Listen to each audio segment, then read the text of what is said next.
Hello అండి, welcome back to she was kitchen. ఈరోజు వీడియోలో నేను శనగలతో కర్రీ ఎలా చేయాలో చూపించబోతున్నాను. ఇది చపాతీలోకి, పుల్కాలోకి, బటర్ నాన్స్లోకి చాలా టేస్టీగా ఉంటుంది. బగారా రైస్లో, జీరా రైస్లో కూడా చాలా బాగుంటుంది. సో లేట్ చేయకుండా దీని ప్రాసెస్ ఏంటో చూసేద్దాం. వీడియోలోకి వెళ్ళే ముందు మా ఛానల్ని కొత్తగా చూసిన వాళ్ళు ఎవరైనా ఉంటే సబ్స్క్రైబ్ చేసుకొని చూడండి. వీడియో మొత్తం స్కిప్ చేయకుండా చూడండి. ముందుగా ఒక బౌల్లో 1 కప్పు శనగల్ని నైట్ అంతా నానబెట్టి పెట్టుకోవాలి. తర్వాత స్టవ్ ఆన్ చేసుకొని ఒక ఫ్రై ప్యాన్ తీసుకొని అందులో 2 టేబుల్ స్పూన్ ఆయిల్ వేసుకోవాలి. ఆయిల్ కొద్దిగా వేడయ్యాక ఇందులో హోల్ గరం మసాలా వేసుకోవాలి. హోల్ గరం మసాలా కొద్దిగా వేగిన తర్వాత 3 ఉల్లిపాయలని ఇలా పొడవుగా కట్ చేసి వేసుకోవాలి. ఉల్లిపాయలు కొద్దిగా వేగనివ్వాలి. ఇలా ఉల్లిపాయలు కొద్దిగా వేగిన తర్వాత ఇందులోనే మనం పొడవుగా కట్ చేసి పెట్టుకున్న ఒక 2 టమాటాలని కూడా వేసుకోవాలి. టమాటాలు మెత్తగా ఉడకడానికి ఇందులోనే 1 టేబుల్ స్పూన్ సాల్ట్ కూడా వేసుకోవాలి. సాల్ట్ వేసుకొని ఒకసారి బాగా కలుపుకొని టమాటాలు మెత్తబడేంత వరకు మగ్గించుకోవాలి.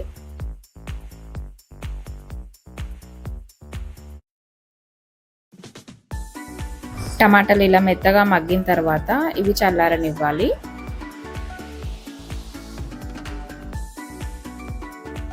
టమాటాలు ఉల్లిపాయల మిశ్రమాన్ని చల్లారిన తర్వాత ఒక మిక్సీ జాడీలో తీసుకోవాలి. మిక్సీ జాడీలో తీసుకొని ఇలా ఒకసారి పేస్ట్ చేసి పెట్టుకోవాలి.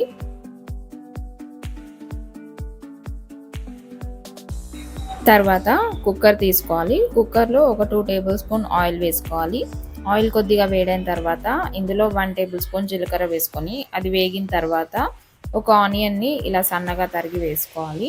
ఆనియన్ కలుపుకున్న తర్వాత ఇందులోనే 2-3 పచ్చిమిర్చిని ఇలా పొడవుగా స్లిట్ చేసి వేసుకోవాలి. ఇవి 2 కొద్దిగా వేగిన తర్వాత ఇందులో 1 స్పూన్ అల్లం వెల్లుల్లి పేస్ట్ వేసుకొని అల్లం పచ్చివాసన పోయేంత వరకు ఫ్రై చేసుకోవాలి.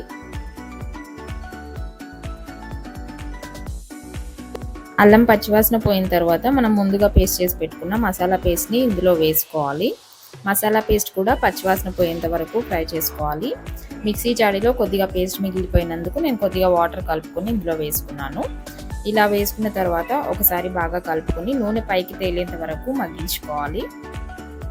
ఆయిల్ ఇలా పైకి తేలిన తర్వాత ఇందులోనే 1/2 స్పూన్ పసుపు, 1 స్పూన్ ధనియాల పొడి, 2 టేబుల్ స్పూన్ కారం, 1 స్పూన్ జీరా పౌడర్ కూడా వేసుకోవాలి. ఇందులోనే కొద్దిగా సాల్ట్ కూడా వేసుకోవాలి. ఆల్రెడీ టమాటా పేస్ట్లో సాల్ట్ వేసాం కాబట్టి ఇందులో కొద్దిగానే వేసుకోవాలి. ఇవన్నీ వేసుకొని ఒకసారి బాగా కలుపుకోవాలి. కలుపుకొని నూనె పైకి తేలేంత వరకు మరో 2 నిమిషాల పాటు మగ్గించుకోవాలి.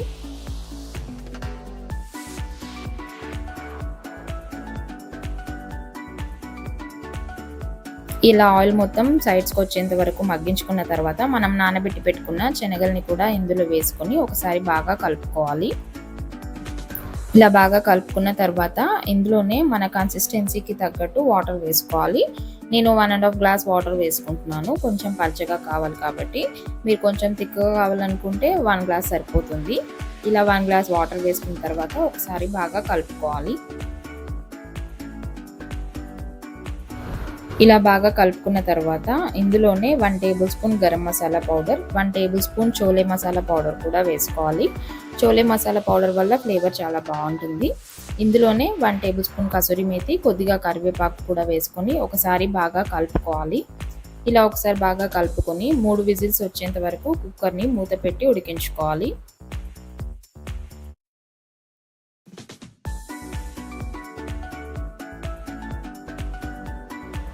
3 విజిల్స్ తర్వాత కుక్కర్ మూత తీసుకొని ఒకసారి కలుపుకొని మీరు చపాతీతో కానీ, రైస్తో కానీ, బటర్ నాన్స్తో కానీ సర్వ్ చేసుకొని తింటే చాలా టేస్టీగా ఉంటుంది.